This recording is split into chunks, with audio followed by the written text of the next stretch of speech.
السلام عليكم ورحمة الله وبركاته.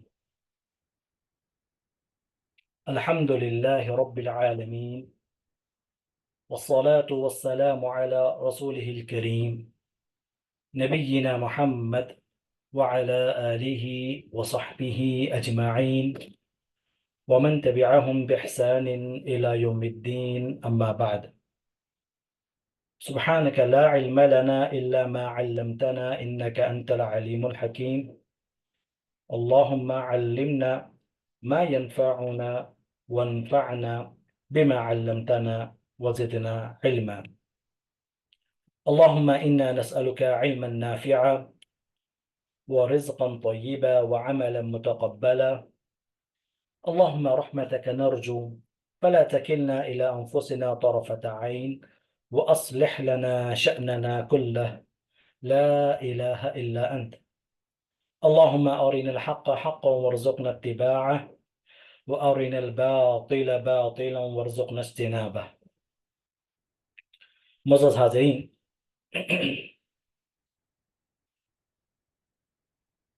آج ہم انشاءاللہ تعالی سورہ مزمل کی تفسیر پڑھیں گے۔ کل ہم نے سورہ جن کی تفسیر اختصار کے ساتھ پڑھی تھی۔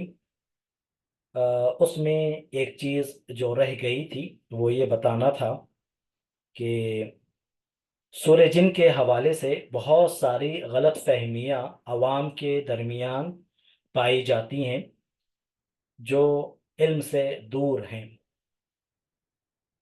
بات سمجھتے ہیں، سورۃ الجن کی اگر ہم تلاوت کریں گے تو گویا کہ جنات کی حاضری ہوگی، بلکہ بعض یہ دعویٰ بھی کرتے ہیں، بلکہ ایک معنوں میں فضیلت کے اعتبار سے یہ بات بھی بتاتے ہیں کہ 40 دن اگر کوئی سورۃ الجن پڑھے گا تو پھر جنات گویا کہ اس کی مدد کے لیے آئیں گے، نعوذ باللہ۔ ایسی کوئی فضیلت سورۃ الجن کی نہیں ہے، اور یہ سورہ پڑھنے سے جنات آئیں گے، لہٰذا یہ سورہ پڑھنا نہیں چاہیے، ایسا بھی نہیں ہے۔ یہ قرآن مجید کی ایک صورت ہے، تو لہٰذا جس طرح قرآن مجید کی دیگر صورتیں پڑھنا ہے، اسی انداز سے اس صورت کی بھی جو ہے ہم تلاوت کریں گے۔ اور جنات کو بلانے کے لیے یہ صورت پڑھی جاتی ہے، لہٰذا عام لوگ یہ صورت نہیں پڑھنا چاہیے، ایسی ہرگز بات نہیں۔ جنات کو جو لوگ خوش کرنا چاہتے ہیں تاکہ ان کی مدد لیں، یہ کام جائز نہیں ہے۔ جنات کو اپنے قبضے میں لینا، جنات سے مدد جو ہے لینا، یہ ہرگز ہرگز جائز نہیں ہے دین اسلام کے اندر۔ اور یہ بات بھی ہمیں سمجھنی چاہیے کہ جنات جو انسانوں کو ایک معنوں میں انسان جو چاہ رہے ہیں، جو جادوگر وغیرہ ہوتے ہیں، وہ جنات کی مدد وغیرہ وہ لوگ لیتے ہیں، تو اس سلسلے میں بات یہ ہوتی ہے کہ جنات ان لوگوں سے ایسے ایسے کام کراتے ہیں جو کہ غیر شرعی امور ہوتے ہیں، غیر شرعی کام کراتے ہیں جس کا شریعت سے کوئی تعلق نہیں۔ مثال کے طور پر نعوذ باللہ غیر اللہ کے نام پر ذبح کرنے کو وہ لوگ کہتے ہیں۔ جنات مطالبہ کرتے ہیں کہ اگر تمہیں ہماری مدد چاہیے، ہاں، تو ہم تمہیں جو ہے مدد کریں گے، لیکن فلاں فلاں کے نام پر جانور ذبح کرو۔ اللہ کے نام پر ہی جانور ذبح ہونا چاہیے، چاہے وہ قربانی کا ہو یا عام گوشت کے لیے جو ہے جانور کھا رہے ہوں تو اللہ کے نام پر ہی ذبح ہونا چاہیے۔ یہ جنات اپنے نام پر یا غیر اللہ کے نام پر اسے ذبح کرواتے ہیں۔ اسی طرح قرآن مجید کی جو تلاوت ہے وہ نعوذ باللہ بغیر طہارت کے یہ لوگ کرواتے ہیں۔ ہاں، جب طہارت سے انسان نہیں ہوتا ہے، ایسی حالت میں تمہیں قرآن مجید پڑھنا چاہیے۔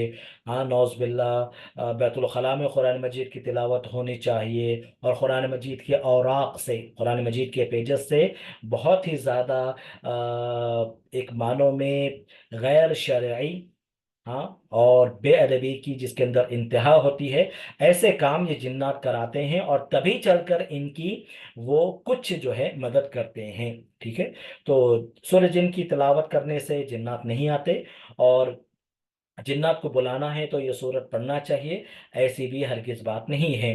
نبی صلی اللہ علیہ وسلم کے ساتھ جو واقعہ پیش آیا اسے اس صورت کے اندر بیان کیا گیا، اور چونکہ مکمل یہ صورت جنات کے حوالے سے ان کی خبر دے رہی تھی، اسی لیے جو ہے اس صورت کا نام سورۃ الجن رکھا گیا ہے۔ ٹھیک ہے، چلیے اب ہم آگے بڑھتے ہیں۔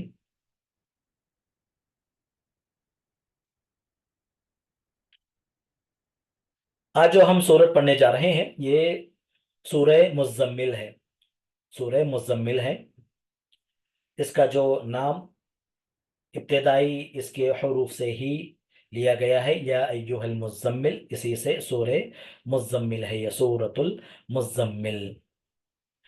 یہ سورت مکی ہے، جیسا کہ مفسرین نے بیان کیا ہے، یہ سورت مکی ہے، یعنی جب نبی صلی اللہ علیہ وسلم مکہ میں تھے جب یہ سورت نازل ہوئی تھی۔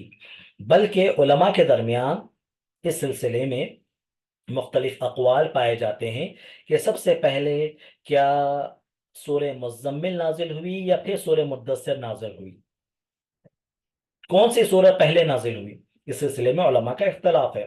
بلکہ بعض صحابہ سے، جیسے حضرت جابر رضی اللہ تعالیٰ عنہ سے غالباً یہ بات مروی ہے کہ سب سے پہلی سورت نازل ہونے والی سورہ مزمل ہے، لیکن یہ بات درست نہیں ہے۔ سب سے پہلی جو سورت نازل ہوئی وہ سورہ علق کی ابتدائی 5 آیتیں ہیں۔ ہاں، اقرأ بسم ربک الذی خلق، یہ 5 آیتیں ہیں جو سب سے پہلے نبی صلی اللہ علیہ وسلم پر نازل ہوئی۔ اس کے بعد کون سے سورت نازل ہوئی، سورہ مزمل یا سورہ مدثر، اس سلسلے میں علماء کے مختلف اقوال پائے جاتے ہیں۔ بعض کہتے ہیں کہ پہلے سورہ مزمل نازل ہوئی، اس کے بعد سورہ مدثر نازل ہوئی۔ سورہ مزمل کے اندر نبی صلی اللہ علیہ وسلم کو دعوت کے لیے تیار کیا گیا، ہاں دعوت کے کام کے لیے اللہ تعالیٰ کی طرف لوگوں کو بلانے کے لیے نبی صلی اللہ علیہ وسلم کو تیار کیا گیا۔ اور اس کے بعد سورہ مدثر میں حکم ہوا، یا ایوہ المدثر قم فانذر، اٹھیے اور اپنی قوم کو ڈرائیے، اٹھیے اپنی قوم کو ڈرائیے، ورنہ ابھی تک اللہ کے رسول صلی اللہ علیہ وسلم کو تبلیغ کا، اللہ کے پیغام کو پہنچانے کا حکم نہیں ہوا تھا۔ اقرأ بسم ربک الذی خلق سے نبی صلی اللہ علیہ وسلم کو نبی بنایا گیا، قم فانذر سے نبی صلی اللہ علیہ وسلم کو رسول بنایا گیا۔ ٹھیک ہے، اللہ تعالیٰ نے وحی آپ صلی اللہ علیہ وسلم پر نازل فرمائی، اس سے آپ صلی اللہ علیہ وسلم نبی بن گئے۔ اور جب اللہ رب العالمین نے قرآن کی اس دعوت کو، قرآن کے اس میسج کو لوگوں تک پہنچانے کا حکم دیا اور کہا یا ایوہ المدثر قم فانذر، تب نبی صلی اللہ علیہ وسلم رسول بنائے گئے کہ نبی صلی اللہ علیہ وسلم آپ جو ہے اٹھیے اور اپنی قوم کو جو ہے خبردار کیجئے۔ ٹھیک ہے، تو بعض کہتے ہیں کہ پہلے مزمل نازل ہوئی اور پھر اس کے بعد مدثر، بعض کا کہنا ہے کہ پہلے سورہ مدثر نازل ہوئی اور اس کے بعد جو ہے سورہ مزمل نازل ہوئی۔ علی کل حال یہ سورت ابتدائی سورتوں کے اندر شمار ہوتی ہیں۔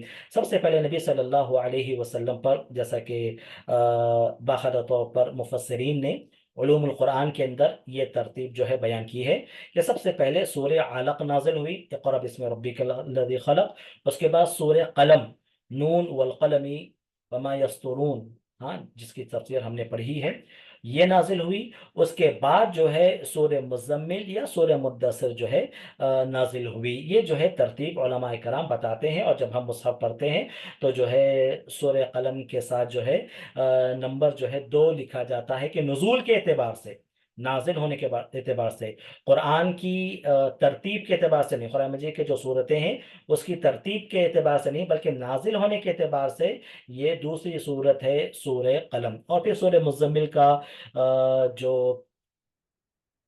مقام، جو سورہ مزمل کو جو نمبر دیا جاتا ہے وہ 3 نمبر جو ہے دیا جاتا ہے۔ تو بہرحال مکی دور میں نازل ہوئی، ابتدائی دور میں نبی صلی اللہ علیہ وسلم پر یہ سورت نازل ہوئی، سورہ المزمل۔ ٹھیک ہے، اس سورت کا مقصد کیا ہے؟ اس سورت کا ایک معنوں میں اہم مقصد یا اس صورت کا اہم ٹاپک یہ ہے التوجیہ الی ما یتزود به لتحمل ثقل اعباء الدعوہ، نبی صلی اللہ علیہ وسلم کو تیار کیا جائے نبی صلی اللہ علیہ وسلم کو ایک معنوں میں ٹرین کیا جائے، تیار کیا جائے، تاکہ نبی صلی اللہ علیہ وسلم دعوت کی عظیم ذمہ داری کو سنبھال سکیں۔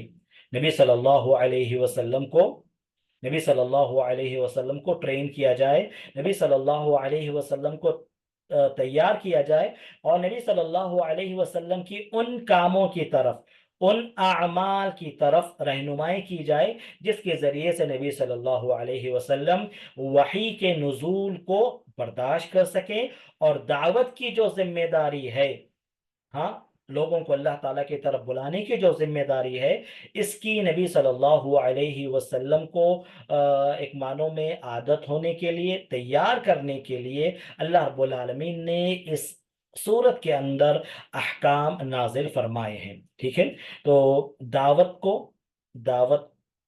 لوگوں تک پہنچانے کے لیے جن چیزوں کی ضرورت تھی، جن خوبیوں کی، جن صفات کی جن خوبیوں کی نبی صلی اللہ علیہ وسلم کو ضرورت تھی، ان خوبیوں کا ذکر یا ان خوبیوں کی طرف اس صورت کے اندر ہماری رہنمائی کی گئی ہے۔ آپ دعوت اللہ کا کام انجام دینا چاہتے ہیں، اللہ تعالیٰ کی طرف لوگوں کو اگر آپ بلانا چاہ رہے ہیں، تو پھر آپ کو چاہیے کہ آپ یہ کام کریں۔ ٹھیک ہے، تو یہی چیز ہمارے لیے بھی ہے اور آپ کے لیے بھی ہے۔ اگر ہم چاہتے ہیں کہ ہم اللہ تعالیٰ کے داعی بنیں، لوگوں کو دین اسلام کی طرف اگر ہم بلانا چاہتے ہیں، تو یہ صفات ہمارے اندر آنا ضروری ہے۔ غور کیجیے، آپ نبی صلی اللہ علیہ وسلم کو بڑے کام کے لیے جب تیار کیا جا رہا تھا، تو آپ صلی اللہ علیہ وسلم کو باقاعدہ طور پر تیاری کرنے کا حکم ہوا، اور کن کن چیزوں کی طرف رہنمائی کی گئی ہم جو ہے آگے پڑھیں گے۔ اعوذ باللہ من الشیطان الرجیم، بسم اللہ الرحمن الرحیم۔ یا ایہا المزمل قم اللیل الا قلیلا نصفہ او انقص منہ قلیلا او زد علیہ ورتل القرآن ترتیلا۔ اے لپٹنے والے کپڑے میں، اے کپڑے میں لپٹنے والے، قم اللیل الا قلیلا، قیام کیجیے، رات میں تہجد پڑھیے، قیام کیجیے رات میں مگر تھوڑا سا۔ کتنا؟ یعنی نصف حصہ، رات کا آدھا حصہ یا اس سے تھوڑا کم کیجیے، رات کا آدھا حصہ یا اس سے تھوڑا کم کیجیے، یا اس سے تھوڑا زیادہ کیجیے۔ ٹھیک ہے، رات کا آدھا حصہ یا تو اس سے کم کر لیجیے، 1/3 کر لیجیے، آدھا یعنی نصف، پوری آدھی رات جو ہے آپ قیام کیجیے، یا اس سے کم کر کے 1/3 رات آپ قیام کیجیے، ثلث رات آپ جو ہے قیام کیجیے، یا پھر آدھے سے آپ بڑھا لیجیے، 2/3 رات آپ جو ہے قیام کیجیے۔ ورتل القرآن ترتیلا، اور پڑھیے قرآن مجید کو ٹہر ٹہر کر، قرآن مجید کی ترتیل کے ساتھ تلاوت کیجیے، قرآن مجید کی ترتیل کے ساتھ تلاوت کیجیے۔ یہاں پر اللہ رب العالمین نے نبی صلی اللہ علیہ وسلم کو بہترین اوصاف سے مخاطب فرمایا ہے۔ یا ایوہ المزمل، اس خطاب کے اندر، اے کپڑا اوڑے ہوئے انسان، اے نبی صلی اللہ علیہ وسلم جو چادر اوڑے ہوئے ہیں، کپڑا لپٹے ہوئے ہیں، آپ جو ہے تہجد کا اہتمام کیجیے۔ تو یہ جو نبی صلی اللہ علیہ وسلم سے خطاب ہو رہا ہے، اور آپ غور کریں، قرآن مجید کے اندر قرآن مجید کے اندر کہیں پر بھی نبی صلی اللہ علیہ وسلم کا نام لے کر اللہ رب العالمین نے خطاب نہیں فرمایا ہے، یا محمد صلی اللہ علیہ وسلم، ایسا اللہ رب العالمین نے نہیں فرمایا ہے، بلکہ یا ایہا المدثر، یا ایہا المزمل، ہاں، یا ایہا الرسول، یا ایہا النبی، اے نبی، اے رسول، اے چادر اوڑھنے والے، اے چادر لپیٹنے والے، اس انداز سے نبی صلی اللہ علیہ وسلم کو خطاب کیا۔ ورنہ دیگر انبیاء علیہ الصلوۃ والسلام کے تعلق سے قرآن مجید میں صراحتاً، ہاں، ہمیں جو ہے خطاب ملتا ہے، انبیاء کا نام لے کر باقاعدہ طور پر جو ہے اللہ رب العالمین نے خطاب فرمایا ہے، یا موسیٰ ہو، یا عیسیٰ ہو، یا ابراہیم ہو، یا نوح ہو، اللہ رب العالمین نے ان انبیاء کا نام لے کر اللہ تعالیٰ نے انہیں گویا کہ جو ہے خطاب کیا ہے، انہیں ایڈریس کیا ہے۔ لیکن نبی صلی اللہ علیہ وسلم کو اللہ رب العالمین نے ہمیشہ آپ صلی اللہ علیہ وسلم کے بہترین صفات کے ذریعے سے آپ کو ایڈریس کیا ہے، خطاب کیا ہے، کبھی اے نبی کہہ کر، کبھی اے رسول کہہ کر، کبھی اے چادر اوڑھنے والے، کبھی اے چادر میں لپٹے ہوئے، اس انداز سے نبی صلی اللہ علیہ وسلم کو خطاب کیا ہے۔ البتہ جہاں کہیں قل کا لفظ آتا ہے تو وہاں پر بھی ہم جو ترجمہ کریں گے، جو ہم ٹرانسلیشن کریں گے، وہ ہے اے نبی صلی اللہ علیہ وسلم آپ کہہ دیجئے۔ ٹھیک ہے، وہاں پر بعض لوگ او محمد سے، یہ ایک معنوں میں بس واضح کرنے کے لیے ہوتا ہے کہ یہاں پر نبی صلی اللہ علیہ وسلم سے خطاب ہے، ورنہ تو وہاں پر یہ لکھنا چاہیے کہ اے نبی صلی اللہ علیہ وسلم آپ کہہ دیجئے۔ ٹھیک ہے، نبی صلی اللہ علیہ وسلم سے خطاب ہو رہا ہے، یہ بتانے کے لیے لوگ جو ہے اے محمد یا او محمد صلی اللہ علیہ وسلم لکھ دیا کرتے ہیں۔ یہ جو خطاب ہو رہا ہے کہ اے چادر میں لپٹے ہوئے انسان یا اے چادر میں لپٹے ہوئے نبی، تو یہ جو خطاب ہو رہا ہے یہ دراصل اس واقعے کی طرف اشارہ ہے، اس واقعے کی طرف اشارہ ہے جس میں نبی صلی اللہ علیہ وسلم پر جو ہے گھبراہٹ طاری ہو گئی تھی، جب آپ صلی اللہ علیہ وسلم کے پاس حضرت جبریل علیہ السلام پہلی وحی لے کر آئے تھے۔ ٹھیک ہے، اس سلسلے میں ام المومنین عائشہ رضی اللہ تعالی عنہا کا ہمیں بیان ملتا ہے، حدیث ملتی ہے کہ صحیح بخاری کی حدیث نمبر غالباً 3 ہے یا اس کے بعد والی حدیث ہے، بالکل بدء الوحی کے نام سے، وحی کس طرح شروعات، وحی کی کس طرح شروعات ہوئی، وحی کا آغاز، ہاں ریولیشن کا آغاز، ابتدا کیسے ہوئی، اس کے تعلق سے امام بخاری رحمہ اللہ نے سب سے پہلا چیپٹر باندھا ہے، اور اسی کے اندر ام المومنین عائشہ رضی اللہ تعالیٰ عنہ کی احادیث کو نقل کیا ہے۔ تو وہاں پر ام المومنین عائشہ رضی اللہ تعالیٰ عنہ نے نبی صلی اللہ علیہ وسلم پر پہلی وحی جو نازل ہوئی اس کا آپ نے بیان فرمایا، اور یہ کہا کہ نبی صلی اللہ علیہ وسلم کو سب سے پہلے خواب نظر آیا کرتے تھے، وہ خواب جو دن میں سچ ہو جایا کرتے تھے، جو رات میں دیکھتے بالکل دن میں جو ہے وہ سچ ہو جاتا تھا۔ تقریباً 6 مہینے تک یہ خواب نبی صلی اللہ علیہ وسلم کو نظر آئے۔ اس کے بعد آپ صلی اللہ علیہ وسلم اللہ تعالیٰ کی عبادت کے لیے غار حرا میں تشریف لے جاتے اور وہاں پر اللہ رب العالمین کی عبادت کرتے۔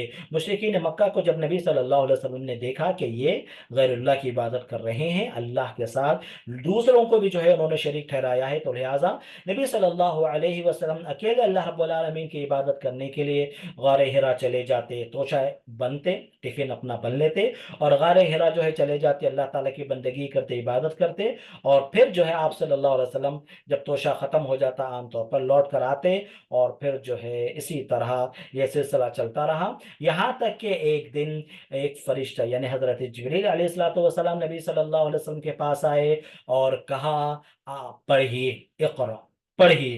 نبی صلی اللہ علیہ وسلم نے صاف کہہ دیا ما انا بقاری، میں پڑھا ہوا نہیں ہوں، میں پڑھا ہوا نہیں ہوں، میں ریڈ کرنا نہیں جانتا ہوں، میں پڑھنا نہیں جانتا ہوں، میں پڑھا ہوا نہیں ہوں۔ تو اس فرشتے نے نبی صلی اللہ علیہ وسلم کو، جبریل علیہ السلام نے نبی صلی اللہ علیہ وسلم کو دبوچا، آپ صلی اللہ علیہ وسلم کو دبوچا، بھینچا، یعنی اپنے سینے سے لگا کر انہیں دبایا، اور پھر جو ہے چھوڑ کر کہا پڑھیے۔ نبی صلی اللہ علیہ وسلم نے دوبارہ وہی جواب دیا میں پڑھا ہوا نہیں ہوں۔ دوسری مرتبہ بھی انہوں نے اسی طرح جو ہے انہیں نبی صلی اللہ علیہ وسلم کو اپنی طرف دبوچا اور پھر کہا پڑھیے، آپ صلی اللہ علیہ وسلم نے وہی جواب دیا، تیسری مرتبہ بھی وہی معاملہ ہوا۔ اس کے بعد جبرائیل علیہ السلام نے کہا اقرأ بسم ربک الذی خلق، پڑھیے اس رب کے نام سے، اس رب کے نام کی مدد سے جس نے پیدا کیا ہے۔ پھر اس کے بعد وہ 5 آیتیں نبی صلی اللہ علیہ وسلم پر نازل ہوئی، آپ صلی اللہ علیہ وسلم کو وہ 5 آیتیں پڑھ کر حضرت جبریل علیہ السلام نے سنایا۔ جب یہ واقعہ ہوا نبی صلی اللہ علیہ وسلم پریشان ہو گئے، گھبرا گئے، نبی صلی اللہ علیہ وسلم پریشان ہو گئے، گھبرا گئے، اور فوراً اپنے گھر جو ہے نبی صلی اللہ علیہ وسلم تشریف آئے، اور ام المومنین حضرت خدیجہ رضی اللہ تعالیٰ عنہا سے آپ صلی اللہ علیہ وسلم نے کہا زملونی زملونی، مجھے بڑی گھبراہٹ ہو رہی ہے، مجھے جو ہے چادر اڑا دو، مجھے چادر اڑا دو۔ چنانچہ حضرت خدیجہ رضی اللہ تعالیٰ عنہا نے نبی صلی اللہ علیہ وسلم پر چادر اڑا دی۔ نبی صلی اللہ علیہ وسلم اس چادر میں لپٹ کر آپ صلی اللہ علیہ وسلم لیٹ گئے۔ تو پھر بعد میں جب دوسری وحی نازل ہوئی نبی صلی اللہ علیہ وسلم پر، تو اسی واقعے کو یاد دلایا جا رہا تھا کہ آئے اے چادر میں لپٹے ہوئے نبی، اے چادر میں لپٹے ہوئے آپ جو ہے رات میں تہجد کا اہتمام کیجئے، رات میں آپ تہجد کا اہتمام کیجئے، قیام اللیل آپ کیجئے۔ قیام اللیل کے تعلق سے یہ بات بتائی جاتی ہے، نبی صلی اللہ علیہ وسلم کو ابتدائی دور میں ابھی 5 نمازیں جو فرض ہوئی تھیں وہ اسراء اور معراج میں ہوئی تھی، اسراء اور معراج میں، یعنی ایک معنوں میں نبوت کے 10ویں سال، ہاں، اسراء و معراج کے موقع پر یا 11ویں سال نمازیں جو ہیں فرض ہوئی تھیں، 5 وقتہ نمازیں۔ اس سے پہلے نبی صلی اللہ علیہ وسلم کو تہجد کا ایک معنوں میں حکم دیا، اللہ رب العالمین نے تہجد کا اہتمام کرنے کا نبی صلی اللہ علیہ وسلم کو حکم دیا، یا بعض دیگر آیتوں کے حوالے سے بات بتائی جاتی ہے کہ صبح 2 رکعت اور شام میں 2 رکعت نبی صلی اللہ علیہ وسلم کو پڑھنے کا اللہ رب العالمین نے حکم دیا تھا۔ خصوصاً تہجد کا اہتمام کرنے کے تعلق سے یہاں پر بات بتائی گئی کہ آپ آدھی رات قیام اللیل کیجیے، آدھی رات آپ قیام اللیل کیجیے، آدھی رات آپ نماز پڑھتے رہیے تہجد کی، یا پھر اس سے تھوڑا کم کر لیجیے، آدھی رات سے کم آپ نماز تہجد پڑھیے، یا پھر آدھی رات سے زیادہ آپ نماز تہجد میں پڑھیے۔ وَرَتِّلِ الْقُرْآنَ تَرْتِيلًا، اور قرآن مجید کو ٹہر ٹہر کر پڑھیے، قرآن مجید کو آپ ٹہر ٹہر کر پڑھیے، جتنا بھی قرآن مجید آپ پر نازل ہوا ہے اس قرآن مجید کو آپ ٹہر ٹہر کر پڑھیے۔ ترتیل یہ جو ہے ٹہر ٹہر کر، غور و فکر کرتے ہوئے، تدبر کرتے ہوئے، سمجھتے ہوئے قرآن مجید کی تلاوت کرنے کو کہتے ہیں۔ قرآن مجید کی تلاوت کے مختلف انداز ہیں، ٹھیک ہے۔ ایک ہے حدر، جسے ہم کہتے ہیں حدر، علماء تجوید اسے بیان کرتے ہیں۔ ایک ہے حدر، حدر مطلب اس کا معنی یہ ہے کہ قرآن مجید کی تلاوت تھوڑا جلدی جلدی کرنا، قرآن مجید کی تلاوت تھوڑا تیزی کے ساتھ کرنا، ہاں تجوید کے قواعد کا لحاظ کرتے ہوئے، تجوید کے قواعد کا لحاظ کرتے ہوئے اسے کہا جاتا ہے حدر، ٹھیک ہے۔ ہا دال اور را، حدر، یہ قرآن مجید کی تلاوت تیزی سے کرنا ہے، قواعد تجوید کا لحاظ کرتے ہوئے، جہاں پر جتنا مد کرنا ہے، جہاں پر جو ہے غنہ کرنا ہو وغیرہ وغیرہ، اور حروف کی صحیح ادائیگی کے ساتھ یہ تیزی کے ساتھ قرآن مجید کی تلاوت کرنا ہے۔ اس کے بعد جو تلاوت کا جو مرتبہ ہے وہ ہے تدویر، وہ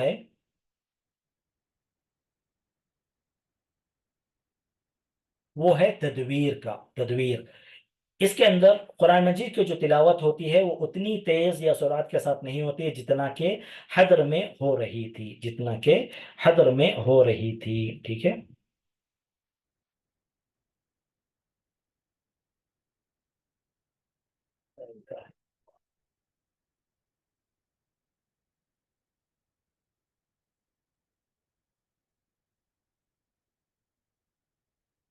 اتنا تیز نہیں جتنا حدر میں پڑھ رہے تھے، تھوڑا آہستہ، ٹھیک ہے، اور وہ قواعد تجوید کا لحاظ کرتے ہوئے۔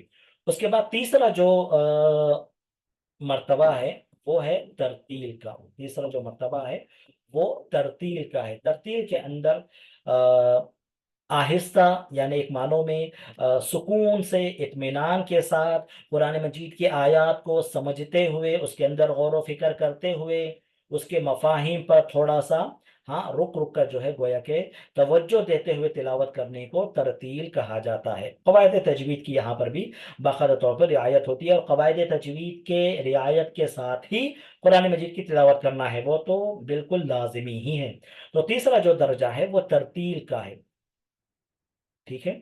سب سے پہلے حدر، اس کے بعد تدویر، اس کے بعد ترتیل، اور چوتھا جو درجہ ہے وہ تحقیق کا ہے، وہ تحقیق کا ہے، جس کے اندر بہت ہی آرام سے قواعد تجوید کا مکمل لحاظ کرتے ہوئے،